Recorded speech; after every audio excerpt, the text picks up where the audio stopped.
Welcome to johndixonacupuncture.co.uk, and this is a recording about a disease called ulcerative colitis. Ulcerative colitis is an inflammatory bowel disease which affects the large intestine. The symptoms are bleeding ulcers which affect any part of your large colon and which cause blood loss. You don't absorb your food, you get very, very sick and weak.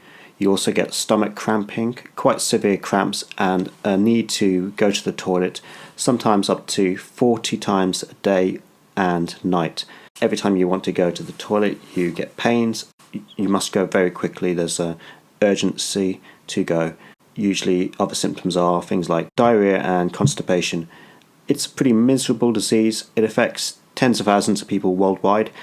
It is known as a Western disease, as it tends to affect mostly people in affluent Western countries with a lot of food, a higher intake of meat and junk food and sweets as well. So there's a sort of diet connection. People think somehow this disease is connected to food, and I think there is a huge factor of food in this kind of disease. It doesn't take too much to put two and two together.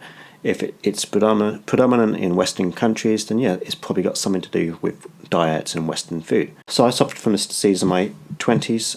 People get this at all ages, but actually the age group 20s to 30s is probably the largest age range where people get this disease. I have met people though in their 50s and 60s, and actually, strangely enough, people are getting quite young as well, in their teenage years, in their early teens even. It's a pretty nasty disease to get.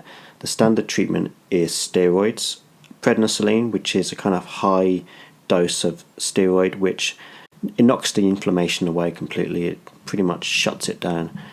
And it's kind of like a miracle drug. It really does essentially get your bowel working as normal. The only problem is the side effects are severe, and you cannot take this medicine long term. So you have to slowly wean off it once you've had the mega dose, and it takes weeks to come off it completely, but you've got to come off it because there are long-term health implications for being on steroids. It causes osteoporosis and I think other conditions, so you can't take it for too long. After you've taken prednisolone or steroid, the other drug is what I took was called Azicol, which I can't remember the name, but it's kind of a sort of maintenance drug, which a kind of capsule which contains the steroid, and it passes into your intestine, doesn't get digested, doesn't get broken down until it hits your large intestine, where the peristalsis movement of the colon crushes it and releases the steroid into the colon area, and that is supposed to reduce any inflammation in that area. How well it works, I don't know. The research studies suggest that it works better than not taking anything, but in my own personal experience, I didn't find it useful. When I did take it, my disease still returned, even though I was following my doctor's advice to the letter. So I chose to take myself off it. There are probably other drugs now. These are the drugs that I took when I first got diagnosed. They might have new stuff, but I don't think they do. The other thing is suppository. We think that's for proctitis. That's for inflammation of the very end of the colon. I've never used it. I don't know how well it works. It probably does work well because you're applying it direct to the problem area. So the other thing is, if the drugs don't work, then the other option that they throw at you is surgery. And one of the things they do is remove your colon. They replace it with a kind of a bag. In some cases, the colon can be put back after some period of time.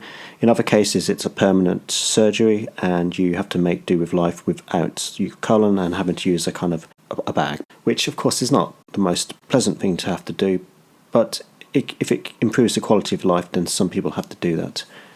And indeed, in some cases, the inflammation is so severe, the symptoms are so severe that this is the only option, essentially, that saves a person's life. Now, colitis is one of those diseases that is not really well known, even though tens of thousands of people suffer from it worldwide, especially in Western countries.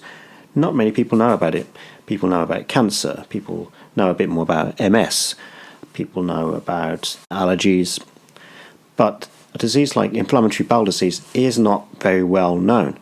So people suffer in silence. People are a little bit invisible, as was the case with me. People truly didn't know what I was going through, and I was going through hell. And I think a lot of people that suffer from this illness have the same problem. People do not really see how hard it is to go with these symptoms, because you cannot leave your home when your disease is in an acute phase. You cannot go out, you cannot go to social functions, you cannot really eat food that other people would take for granted, because it can bring on your symptoms quite badly.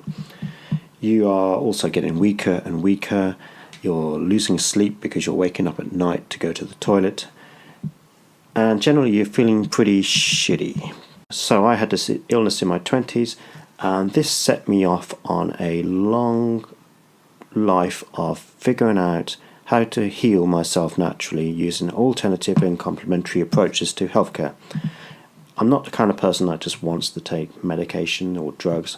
I don't really like listening to professionals. I don't want to be told, oh, you must do this for the rest of your life. I wanted to see if there's an alternative. I wanted to find out what else can I do to empower my life, to make my gut feel better, to live a normal life. I don't want to take drugs forever, and I would like to eat foods that other people eat. The first thing I did was look at my diet, and my diet was pretty bad at the time. I was eating a lot of junk food, a lot of processed foods, a little bit too much sugar. I was drinking, I was smoking, and one of the things I had to do was, that's my baby in the background, was completely clean up my diet. And I would recommend this for anyone who suffers from colitis. There are a lot of books out there on the market that talk about this. One of the books I found quite useful was the Gut Reaction Eating Plan by Gudrun Johnson. But there are other books now on the market that probably have very good diets specifically orientated to people with colitis. I would highly recommend that a person doesn't go the raw food approach. I did raw foods and I didn't find it helped my gut. In fact, it aggravated my gut, because when you have an inflamed bowel, you can't really digest food very well. So I think foods that are easy to digest is a good idea. But at the same time, it should be nutritious and it shouldn't be too highly fibrous. So foods like cabbage and brown rice, not really ideal for people with colitis. Some foods that are good are carrots. Are supposed to be very good. They have a compound in them that is actually very beneficial to the intestinal lining. And fish as well is quite good if it's cooked, if it's oily fish. And I think avoiding things like pulses, avoiding beans, because again, very hard to digest with the fibre. Yeah, fruit juices was another thing that was quite helpful. I did a lot of things. You've really got to explore what brought this illness on. There are lots of different factors in this illness. I believe there are lots of different solutions. I think you need to apply all of these different solutions. One of the things is lifestyle and mindset. If you are partying too hard, if you're drinking heavily, or you're not really looking after your body, you're pushing yourself to its limits, you're going to be straining your body and making it a bit more weaker and more susceptible to this illness and to flare-ups. The other thing is mindset. There's a huge stress component in colitis. A lot of people with it are holding their emotions in their gut, and the gut is now exploding and blowing up. So I think one of the factors you've got to look at is your mindset. What's going on in your life? What's been going on before you got sick? And maybe you're the kind of person that holds his emotions or her emotions in the gut, in the belly, and it's coming out. It's coming out. This is your body's way of saying, don't hold all that gunk inside my gut, because it stagnates and it causes inflammation on a metaphysical level, on a mental, emotional level. Now, your doctors won't acknowledge this because they're looking at the physiological aspects of this disease. They're not looking at the full spiritual and holistic approach to this disease.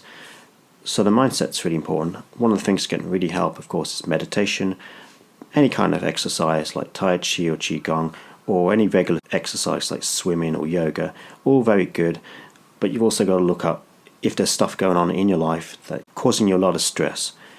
If there is, you've got to address that. You've got to really look at that. Now, these therapies like yoga and meditation, Qigong can really help with that.